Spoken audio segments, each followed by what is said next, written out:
what do you think of my plan for you? And if they say, that sounds exactly like I need, then I just close. Cold Lytics is really good at being able to scrape owner emails and not gatekeeper emails. Just a scam using her daughter's voice and scaring and intimidating her and making it sound real.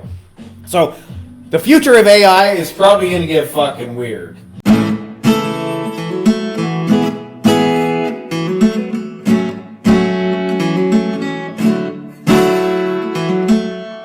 What's up, my fine folks?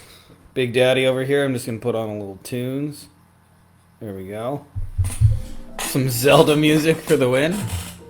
For you guys who are coming on me with this journey. Excited to see you guys for another round. You guys are kicking ass. And I'm really just stoked to see the progress that everybody here is making.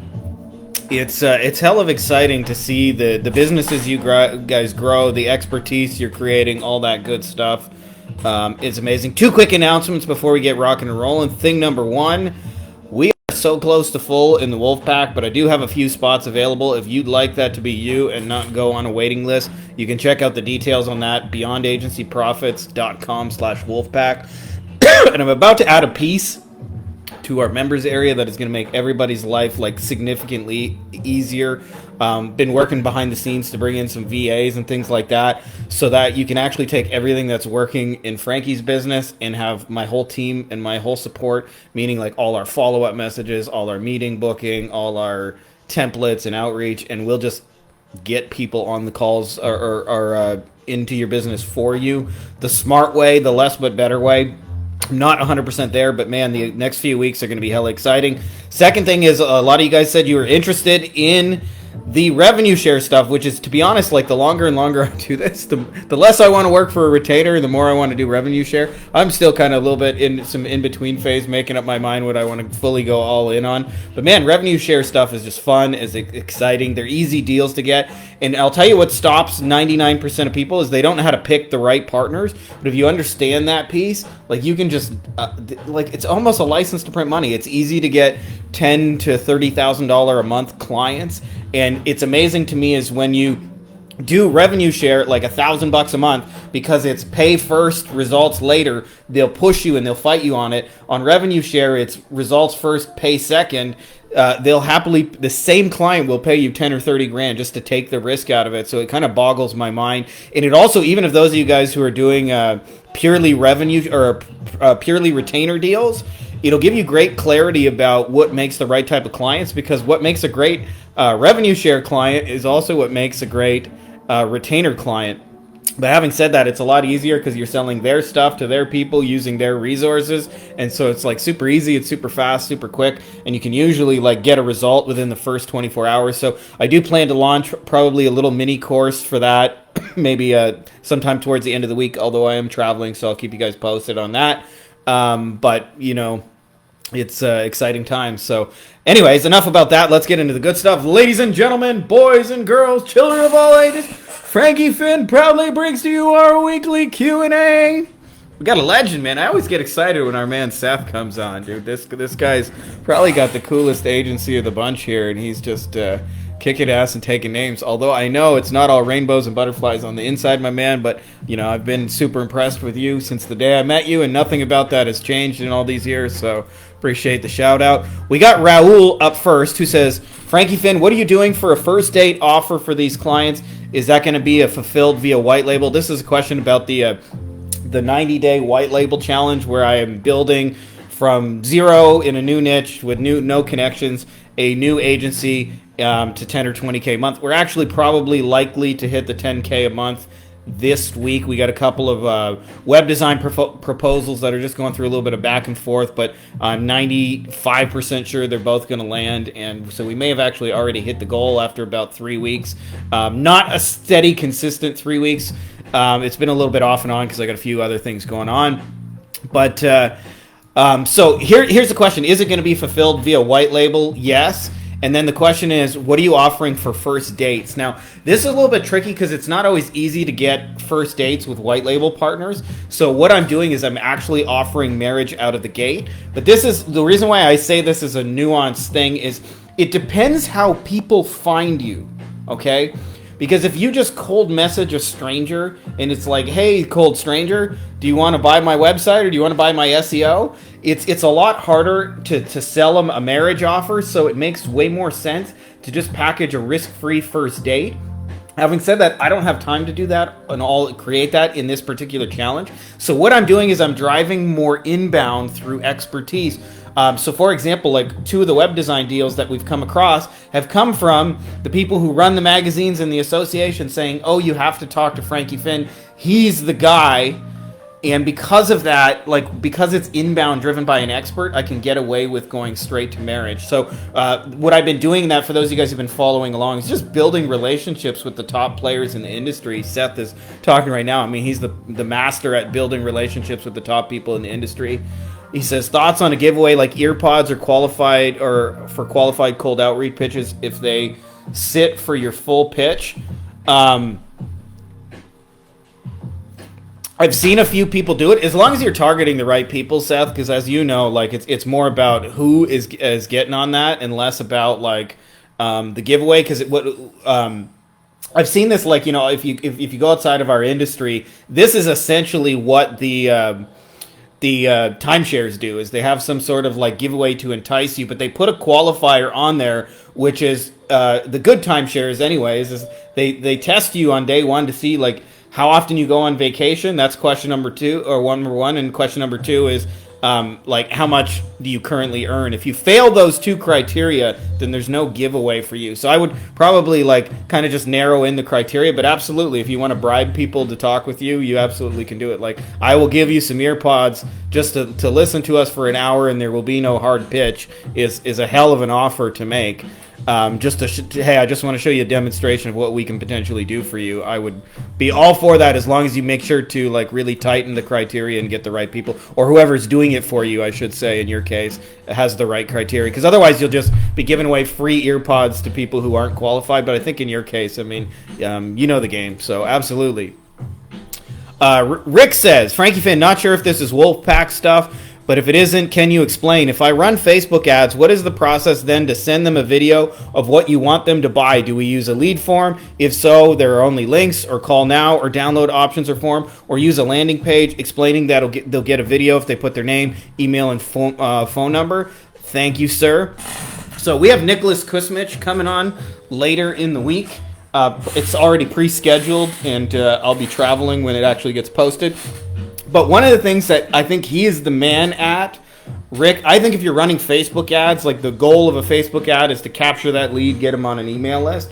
And one of the things that he said is when you create lead magnets, there's a term he uses called SAGE, which stands for short, actionable, goal-oriented, and educational. And what that means most times is, rather than creating these long ebooks that nobody reads, is like a simple little PDF that anybody can like download and get a relatively small but meaningful result quickly. And so what I usually say is the best stuff you can give away in Facebook leads into your thing. So what I would do is, instead of like getting super complicated, is give away, in order to get somebody on your email list, the idea for the thing you're going to give them later.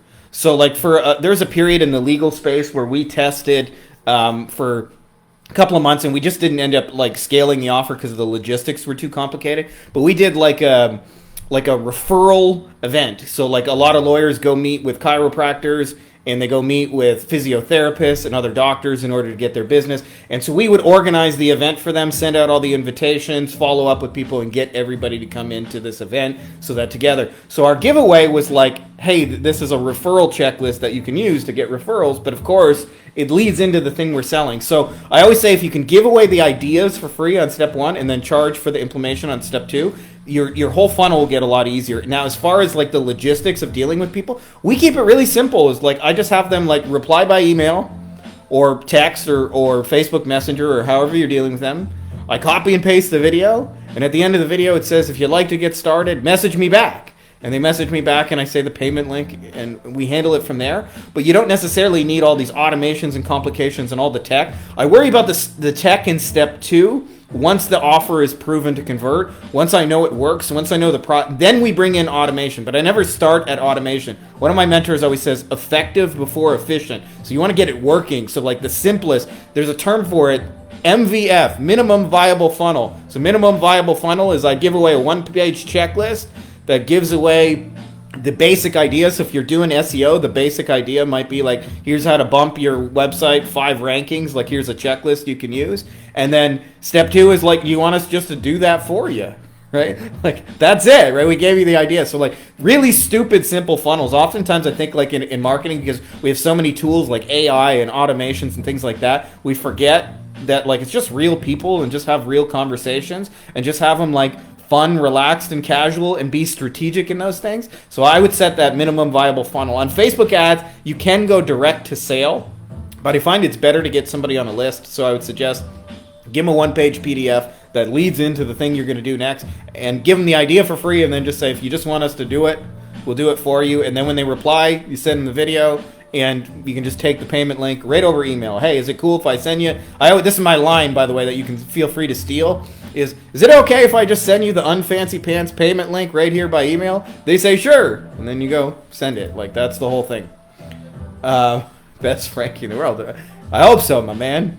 Ray Ann says, week 1 of outreach after reading Beyond the Agency Box, more than 10% I reach out to want to see the video on the first message. I used to get blocked and have to do so much follow-ups just to get a basic answer. Now I can actually get to at least show what I offer. It takes a bit more effort since I don't just target anyone and have to think of something personal, but I prefer this over how to send 1,000 DMs per day outreach strategies. If you have to stand out, and it's way more simpler. Now I need to figure out my video because I didn't close anything from it. Maybe I'm just trying to close the sale too fast by giving them an offer at the end without building too much rapport, or maybe my offer is just not that good. I'm thinking about just doing a personalized demonstration until I get case studies I can leverage to scale. Focus on getting conversation first, then looking to close. So no more closing on the first video, second message. Do you present your offer on the first video, or do you have multiple step process too?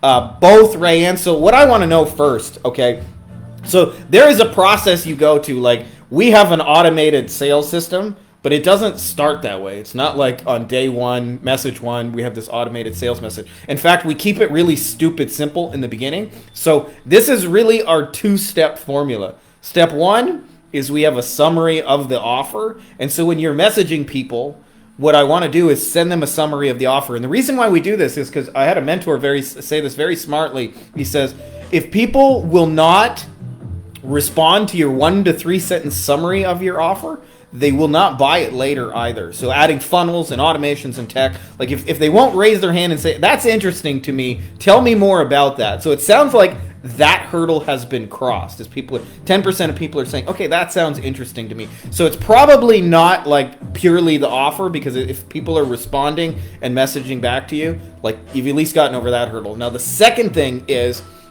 in the beginning, I recommend the first 5 or 10 videos you send to people be very personalized, because what happens is you're going to get pushback. Now, a lot of times people think you need to have case studies and all these things, and I'm not saying case studies don't benefit you. Like, clearly it'll benefit you if people can see examples of your shit and your work.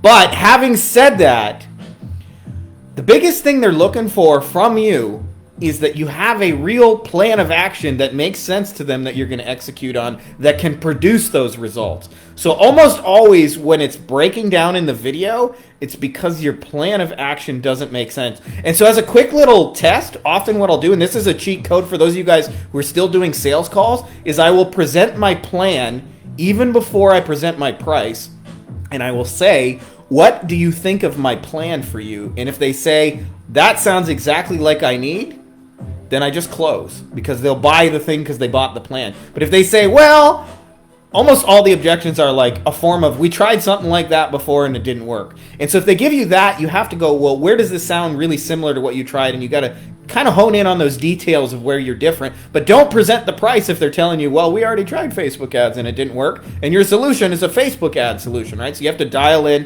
where it's different.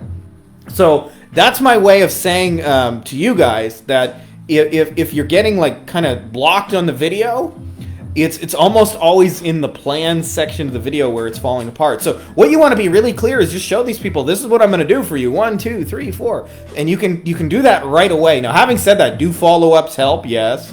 Do more messages help? Does putting them in like automations where you can follow up with them? Does having a CRM help? Of course.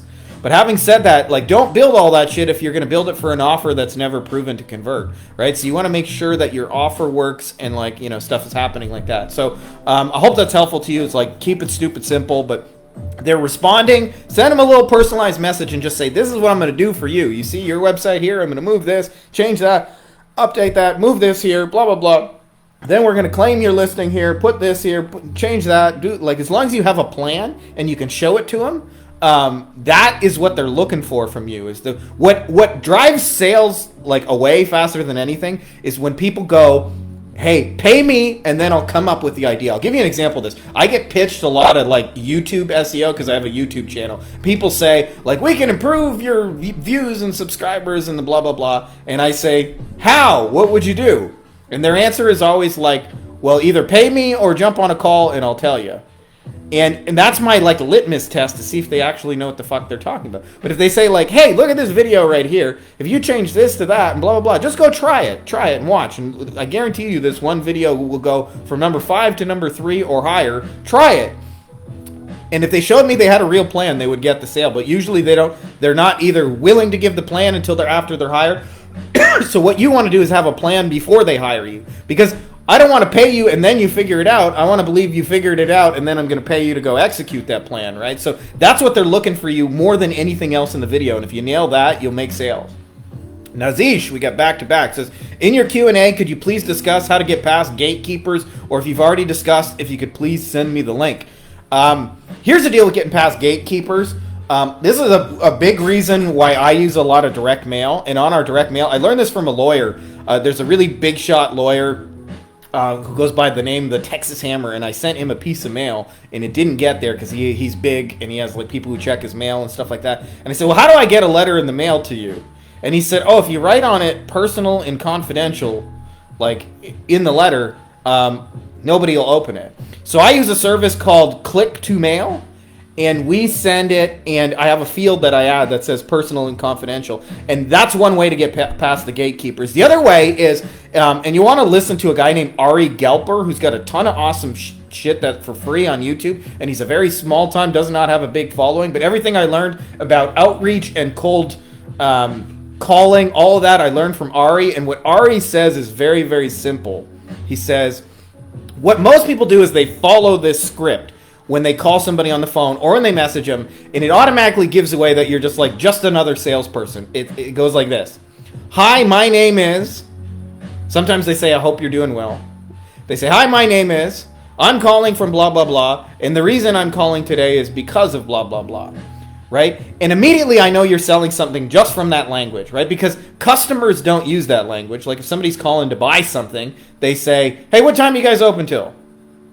Hey, quick question for you, blah, blah, blah, blah, blah, right? Like, hey, do you guys have it in pink? Or is the special still on from last Monday? Like, that's the kind of questions people ask. And so what you can do is actually involve the gatekeeper. This is counterintuitive to what most people do, but say, hey, Mrs. Gatekeeper Jane, really happy to talk to you. And don't introduce yourself. Just say, I'm looking to talk to the person who's in charge of, like, marketing for this company. Who would that be?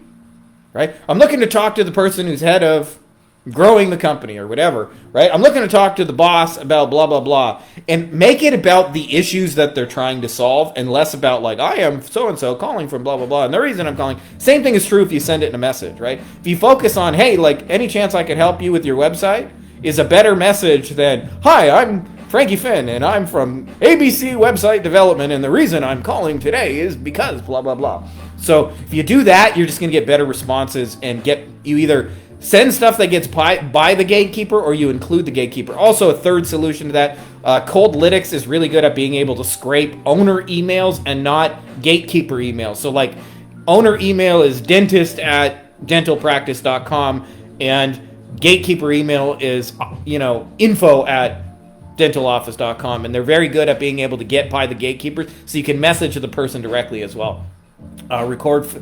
Rayanne says, yep, it's helpful. Thanks. I'll just record Business Manager and show them an example of creative and funnel and how it's better than what they have. It should be more effective. Exactly, Rayanne. Just show them what you're going to do for them. This is my plan for you. And they're like, yeah, that makes sense to me. When can we try that? That's usually the response you'll get. Nazish also says, is it necessary to have a website when you're doing cold outreach? Since I'm not technical, since I will use Go High Level, but it costs $90 a month, should I? I just want you to know, guys, should is a dangerous word in this industry. A lot of people do a lot of dumb shit in the name of the word should. And part of like what I hope to show you guys is that most of the shoulds are assumptions that people haven't figured out better ways, and they don't really exist in reality. They just exist in people's minds and in their beliefs. So like one of the shoulds I've been told for years, you should get on the phone with somebody and close them. You know, well, we don't do that should, and haven't for like almost 4 full years now. Basically, since Heidi was a little young lady, I haven't got on a sales call in all that time, and we still close sales. So here is one of the shoulds. You should have a website. Does it help? Again, yes. Do you need it? No. In fact, some of you guys know my friend Kat Howell. She's, got a really big Facebook ad agency, and I was there kind of in the early stages when she was building that up, and talking to her in a little mastermind or two, trying to figure out how to figure out all these Facebook ad issues. And one of the things I remember is Kat actually got to $300,000 a month, so like almost $4 million a year, and then built her website. I want to say that again, okay?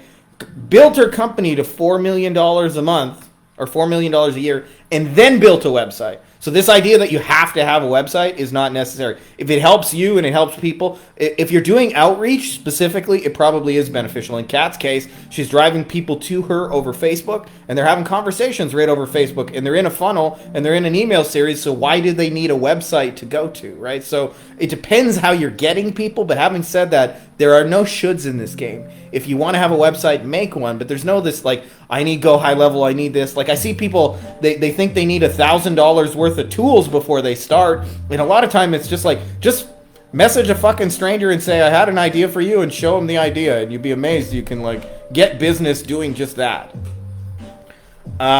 It's a long one. Josh has got a brain dump for us, my man. He says, team, love the vibe in this group. Would love some thoughts on the AI situation and how it will affect us as niche marketers, and will give us a little insight into my situation and how the concepts are intertwined. I had a general and niche agency in the flooring niche with a partner for 8 years. Being an expat makes an independent in Israel really difficult and not worth it, at least in the first few years. Sold half my business to my partner and now have a new venture. My friend has a big agency, and I'm opening to a new niche department within the agency, most likely plastic surgeons, cosmetic dentists, and med spas. I have free reign to do what I need with their financial backup when it comes to hiring who I need, platforms and technologies needed. I get a decent base and bonus for each client every month. They stay. My earning potential is high. I also have a soft deadline for when I need to produce. They don't want to keep spending money on a venture that isn't generating revenue. I need to produce a few clients in the next 5 months. With everything I know about niche marketing, there's no reason it shouldn't work, except the landscape has drastically changed with Mr. ChatGPT here to stay.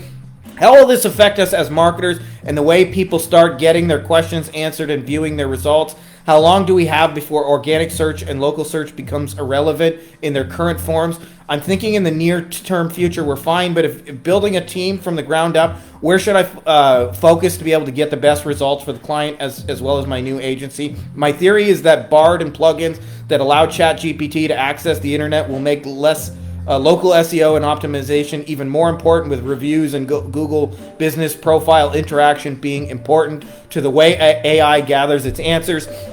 SEO ranking for big keywords is going to die very soon, since those pages are popped up by our activities and less for direct user interaction. Long tail questions will be more relevant, since they addressed immediate needs. My thought is to invest in my teams that do more in local SEO and social, and probably content enriched with long tail keywords that address exact situations my clients would solve for their patients. My first hires will be a marketing assistant, local SEO person. Anyway, that's all for the brain dump. Happy to hear your thoughts on anything I dumped here. Have a great weekend.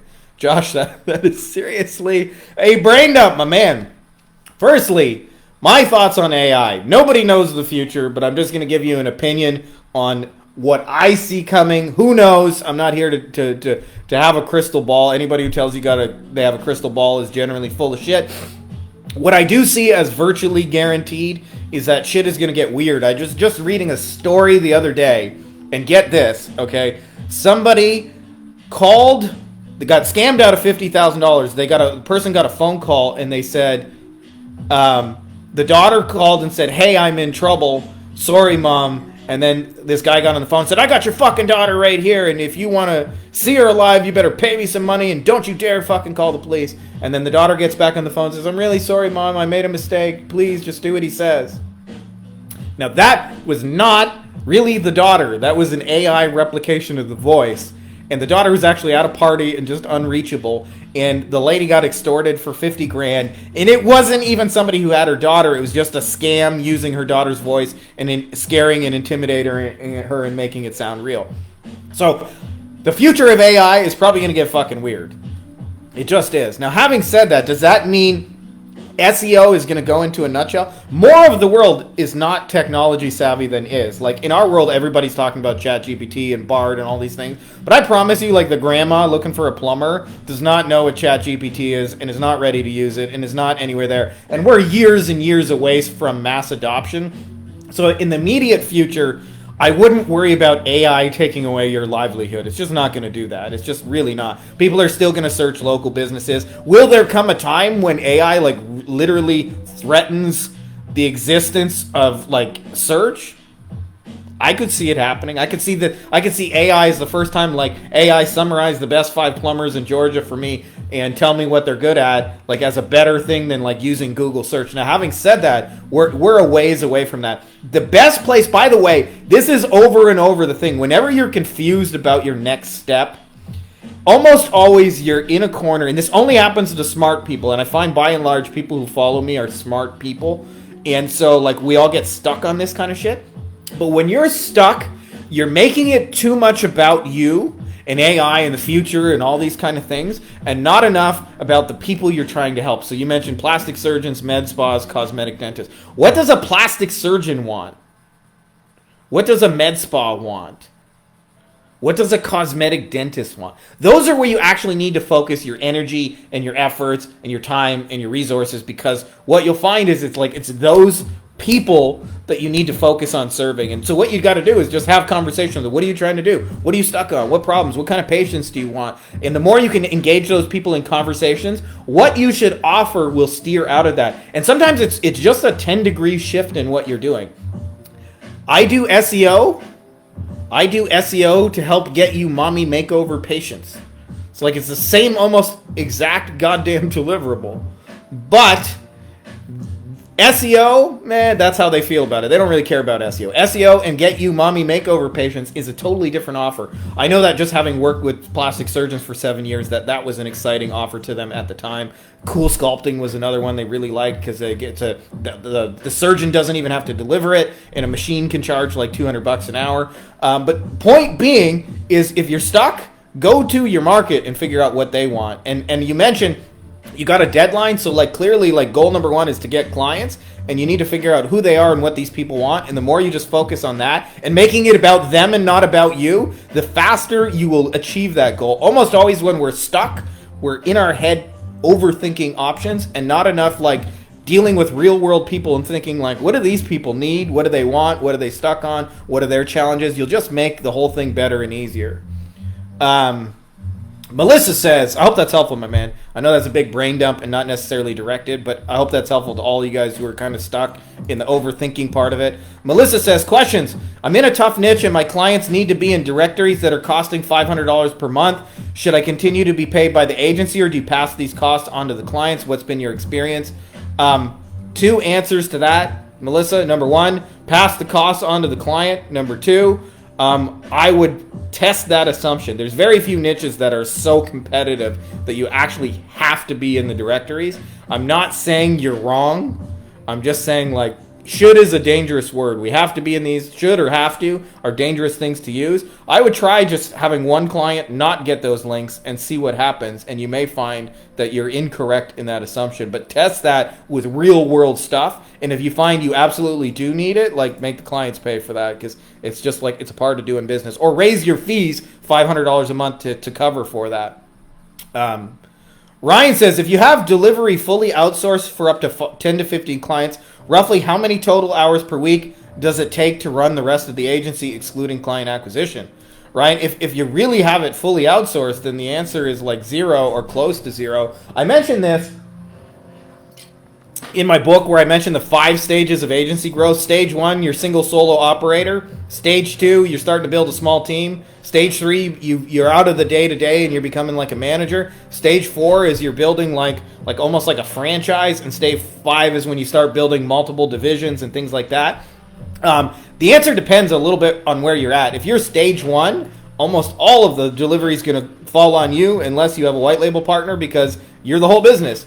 If you're in stage 2 and you have a team, you should at least be able to get yourself out of 50% of the deliverables minimum if you're doing it right. And then stage 3, when you're the manager, you should be supporting your team, but you should be almost doing less than 10%, less than a couple hours a week on actual delivery stuff. Sometimes like a key team member quits and you got to step in for a day or hire somebody or shit like that. But otherwise, for the most part, you shouldn't be doing anything on the delivery side if you've got it fully outsourced as you asked.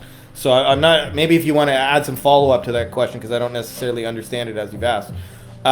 Kay says, I own a small video agency. I specialize in creating the creative assets, video, photography, graphics for client ads and websites, but I'm having a hard time deciding if asset is creation enough to retain clients long-term, since there are so many PPC, SEO, funnel agencies in here. How do you get the creative assets for your clients? Do I offer enough to scale my business? I just added SMM, but wondering if I have to add PPC and funnels, etc. in the house. Would love to hear any input.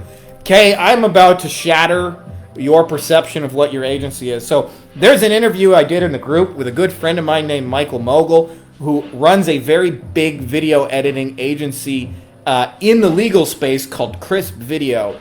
And actually, after I posted the video, I said, look inside of a $10 million per year video editing agency. And he messaged me and said, $10 million per year? Question mark. And I said, have you guys not hit 10 million yet? I thought you were like easily hit 10 million. And what he said to me is, actually, we're more like 50 to 100 million we're working on now. He said, we're at 50 and our next goal is to hit 100. This is a video-only editing agency, okay? So the idea that, oh, people don't really want video and blah, blah, blah, I'm just a small little agency, I got to offer all. I challenge that assumption, seeing as, like, I literally know a guy who built a $50,000 agency. Now, let me tell you what they're doing with video that you may not be doing.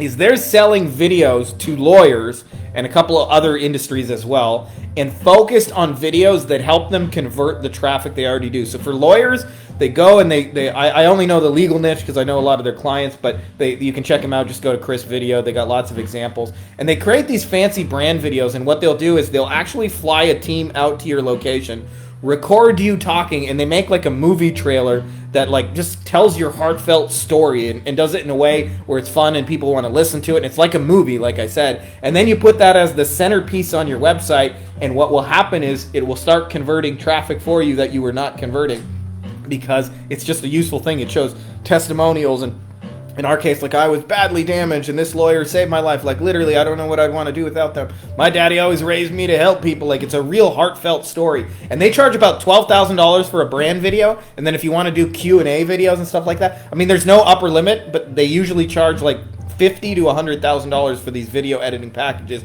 Now, how are they able to charge $50,000 to $100,000? Because they're not selling video editing. They're not selling the hammer. They're selling, let us put this brand video on your website that will convert your traffic. And this is a key thing, is they're selling it to people who already have flow of traffic and then using the video as a centerpiece to convert that traffic. So if you think you can't sell video, then chances are you're just selling boring-ass video editing service as boring-ass video editing service and not focused on using video as a tool of conversion that can actually like sell them. If you do that, there's no limit to how much you can do for this. And I would encourage you to check out Chris Video, because they literally wrote the playbook on how to do this in legal. Johan, who here uses Go High Level, and how has your experience been with the tool? I'm looking at it to better handle leads in the onboarding process. Johan, we got about half our folks in the mastermind using Go High Level. I also have a link for those of you guys who are interested. If you're looking for, we got a phoneless booking funnel that you can use for Go High Level. But having said that, like, people use it because it works. It's really that simple. It's like Lego. It doesn't really do anything by itself. You have to build it how you want. But having said that, for the two uses you mentioned, which are, let me just double check again, handle leads and onboarding, like that's go high level all day long. That's like two of the most common uses I've seen again and again. And by the way, we have funnels for that for you to nurture leads and whatchamacallit, to onboard. So if you're interested in those, we can send you those snapshots if you decide to get it from us. But having said that, like, I mean, the shit works. Like, I'm not saying it's perfect. Usually the all-in-one software, this is like a thing nobody will tell you, but they have some like buggy elements, and Go High Level definitely has moments, but for the most part, it's pretty world-class. Like, if you guys are part of their community in High Level on Facebook, like, the owners are super active. They're always listening to people. They're always adding features. They're always testing stuff. They're always in there. Like, they really care about the success of the people using it. And you don't usually find people who stand behind software like that, which is why I've had Sean Clark on here a few times just to talk about it. But I would say, like, if you're on the fence, you know, you can check out some stuff, but for the uses you mentioned, like, clearly it's going to benefit you. So I would say go for it, my man. Steven, what do you recommend for call tracking? CallRail. I'm sure there's like other good alternatives too. You can search CallRail alternatives, but we just use CallRail. They work. Keep it simple. Don't reinvent the wheel. If you need something cheaper, I'm sure you could find it, but CallRail, my man, that's the short and stupid answer. Cody says, what topics do you wish agency owners would talk about more openly? One word, my man. Retention. And I would say probably a close second would be delivery. And I'll tell you, I see so many agency owners selling the dream with screenshots of money.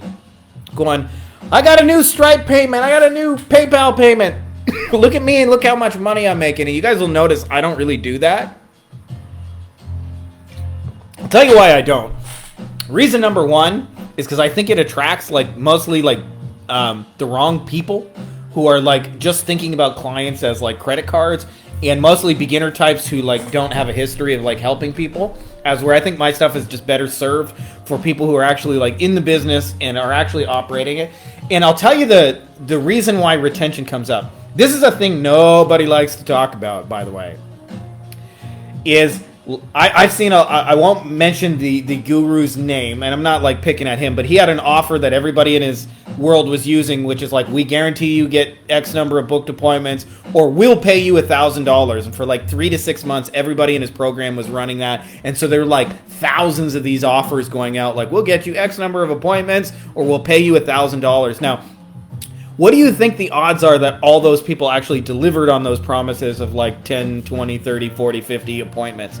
The answer is like pretty low. And so this is what actually happens in the whole journey. They sign a client, they get a $3,000 a month Stripe payment, and then 3 months later the client goes, you didn't get me any fucking appointments, give me my money back. And they demand refunds. And shit didn't work, and they're pissed off, and you start getting a bad reputation, and it just ruins it for everybody. And I ask the question, if you're building a real business, by the way, is when clients pay you 36 times in a row, when clients pay you 75 times in a row, like, nobody posts a screenshot of client payment number 14, but that's what real businesses have. And so real businesses ask very different questions and do different things. So if you're looking at this agency, like, I want to build a real sustainable business that like provides for me and my family for 10, 20, 30 years and is ultimately sellable, if you want to do that. By the way, for those of you guys who are interested in that, I just posted a video with Alex Neem about how you sell your agency and what makes it sellable. But I digress. Point being is, if you don't nail retention, like, what are you really fucking doing? You're just signing clients who are going to demand refunds 3 months later, the churn and burn, and you go through these clients. But what happens in that kind of agency is every 3 months you start over. So nobody likes to talk about the back end and the fulfillment and delivering a wow service to clients and like going above and beyond the call of duty and actually like, you know, like keeping people fucking happy and making promises that can be fulfilled on. But if you don't nail that piece, you don't have a real fucking business. You just don't. You'll lose clients as fast as you get them. I see this, like, people come to me and they'll say like, well, we're not really signing clients super fast, but they seem to stay with us forever. And that's actually a really good sign that somebody's a good fit for me for like the mastermind, because like clients are happy, they're staying. You have the delivery side in place. Let's start to sell something that's worth selling. As where people say, when they say the opposite, they say I'm selling clients, but everybody's leaving and canceling and all those kind of things. That to me is like a whoa, like we have to fix that fulfillment before we do anything else, because otherwise you're just like going through people at the speed of light, and that's not what you want to do in this business. So I know it's really sexy to post screenshots of Stripe accounts, and occasionally I will do that because I like when people win, especially in like the Wolfpack when they say like, I just had my best month ever. I do like showing that, but often it's the most important thing is that it's actually sustainable, because otherwise what happens is, if like let's say you're in a typical churn and burn agency, which there are a lot of them out there, and you don't want to be one of them, by the way, and I've been in one, so I'm not like throwing stones at anybody. Like I've had my own issues with churn that I've had to figure out. But what happens is every 3 months clients leave, and so at the end of 3 months you have 0 clients left over, or around that. And what happens is in 2 years you will have rebuilt that business 8 times. 8 times. Somebody retains clients for 2 years, they will do 1/8 the work of a churn and burn agency. And as this goes longer out in time, it only gets more extreme. And so what you find is if you have like staying power, that's actually a sign that you have a really healthy agency. So people usually pay the most attention to the sales number, but that's actually the number 2 metric in the whole thing. Number 1 metric is how long they're staying and paying you with. The longer you nail that piece, the better your agency is going to be for the long term. And I wish more people talked about the operation side of it and what it takes to deliver a wow client experience. And you see this because you'll talk to clients, they fucking hate marketers. They've been burned by like 10, 20 other companies who made big promises and didn't do shit. And so you inherit this bad reputation simply on the basis that people before you didn't keep their fucking promises, or made those promises so over the top exaggerated that nobody could keep them. And this is more about like, hey, let's be great on the fulfillment side. In the book, Never Lose a Customer Again, Joey Coleman says, it's like, imagine you're on a date with somebody and you start to like each other and you start going on some dates, and then this person says to you, I really want to get married to you. I really like you. And you say, hey, like, I like you too. Let's do it. Like, sounds a little crazy, but let's get married. And then as you get married, they say, well, this is Bob. He's your account manager and he's going to take over from here. And the person who was like trying to seduce you into bed is no longer around. This is metaphorically like how a lot of agencies run, is they'll work really hard to seduce clients, and then after the fact, they don't give a fuck about them. And you want to actually, in many ways, seduce clients just as hard after they've become part of your thing. If you just think about like really making the experience after the sale even better than the before sale experience, like you're going to keep people a long time, and you'll build a real sellable business that's going to pay for you and your family's life and your lifestyle for 10 years, 20 years, and can ultimately be sold for real money. Nobody wants to buy a churn and burn agency. It looks really cool to go into a fucking Facebook group and post a Stripe screenshot, but it's not actually how you win at this business. If you've been doing this longer than 2 years, you know what I'm talking about is true. So I wish more people talked about that, to answer your question, Cody. James says, when you're doing a back-end deal where you're getting paid after the deal is closed, how exactly do you go about tracking sales? I'd assume having access to the CRM, but I'm sure there's more, since those metrics can be altered, or is it mainly off of trust with the client?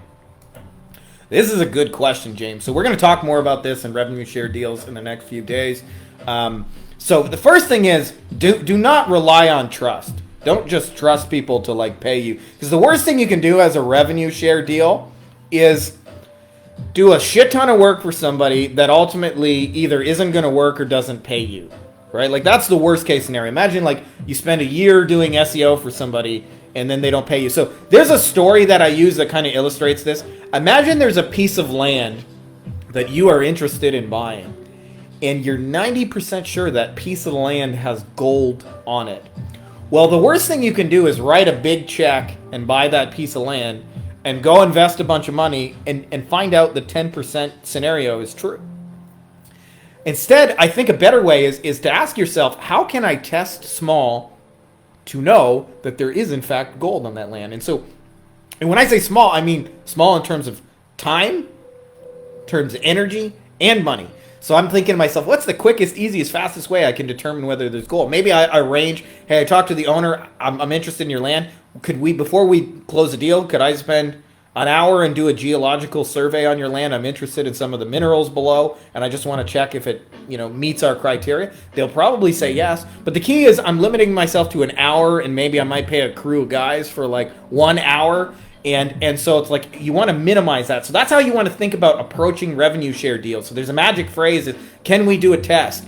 And we don't want to assume trust. We want to test for trust. Now, how do you track it? This is actually way easier than most people think it is, which is just to create an offer that's different than what you're doing. So like imagine you're running a restaurant and they normally sell pizzas. Well, if you create for $24.99, get 2 large pizzas with 2 toppings, chicken wings, and a large Coke, and people order that exact special, then if you created that special, there's only one place they could have came, which is from you.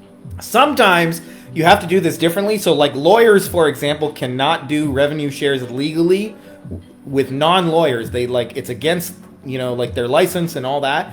But what they can do is pay a marketing fee. And what they're typically open to doing is paying $1,000 per signed case. And so what you can say to them is like, hey, usually you close about 1 out of 5 phone calls into signed cases. Like, could we just do a flat rate of $200 per phone call? And then that'll work out to about $1,000 per signed case. Would you be open to that arrangement? So sometimes you have to get a little bit creative in those offers to be able to make it work. But no, you should not ask for their CRM. You should not ask for all their backend. You should not ask for all those details, because otherwise you're just going to slow the whole deal down, and you're going to introduce a time and energy variable where they have to get you access, and you have to figure it out, and you have to set up tracking and all that shit. And that's the opposite of what we want to do approaching a revenue share deal. We want to do what we can do the quickest, the easiest, the fastest, and determine, is there actually gold? And so what I usually do is just say, hey, can I get your email login? We're going to send a little test campaign to your people, and we'll know in a couple of emails whether or not it's going to work. And I usually spend no more than 10-15 minutes writing the email. The email is all about the offer, and the offer comes from, almost always I will modify their best existing offer that works, and what I'll usually do is just add a temporary bonus to it. So if their best selling offer is 2 large pizzas, a chicken wings, and a Coke, I might say, hey, if you buy it right now, we'll throw in a second Coke and a second order of chicken wings. Right? Like, that's it. And then we, for just $5 more, you can get extra shit. And then it's a slightly modified version of the same offer, pulls people in. So I hope that makes sense to you guys, because what we don't want to do is do all this work and not get paid for it. The opposite. And I'm here to tell you, by the way, on revenue share deals, you're going to bat about 2 out of 5, 3 out of 5. So if you get 5 revenue share deals, which are super easy to get, by the way, 2 out of 5 times, you're gonna you're just gonna find out it's not worth it. But those 3 out of 5 times you're right, you can make like $10,000 to $30,000 a month typically, or even there's no upside limit, but typically you're gonna make $10,000 to $30,000 a month off of those deals. And so you can build a $50,000 a month agency by running 5 tests and then picking the 3 best ones and just rolling with them more frequently. So that's what we want to get to with the revenue share deals, is really just easy peasy. And the key with this is you're selling their stuff to their list using their offers and their resources. Now, why don't they just do that themselves? Usually 2 reasons.